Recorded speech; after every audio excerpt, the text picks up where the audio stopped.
Жанакы Америкадагы жылкы чайттуу эле аны. Жылкыш айтып атпайбы? Америкада ат жабдыктын баары тең дейт. Биздин тилде экен дейт. Кандай барган, эме кылган, кайсыкын билбейм дейт. Канчыга куюшкан, үзөңгү басмайын. Ат жабдыктын баары тең. Жүгөн, октот. Кандай барганын билбейм дейт. Анан ол жерде Сыртбай деген бар, Ылдый кагадын агасы, шериф. Айтып кайтты аш жерден.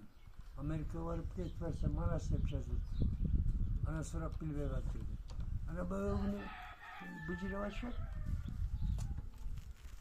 Айкөл Манас муздорунан мурда болсо керек. Биздин кашебиз Чокон Валихан биринчи жолу түшүргөндө 1840-жылы келип казактан бөлөк элден таппай Манас айткан жалгыз эле кыргыз экен.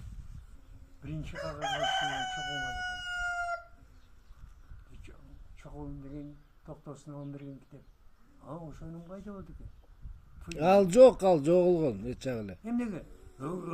Мен өткөн жолу келип таппай кетпедимби? Жанагы эле төштүн келин көтөрүп кетти. Жок, ал эмне кылмак эле? Аруу жөнүндө 4 китеп алып келгем серпиктен. Мурдагы тиги жерден китептерди алып барып сурабай эмне алдың? Кана Пчеловоддун китепти. Ылдый карап 4 көйнөк апа денеси бар.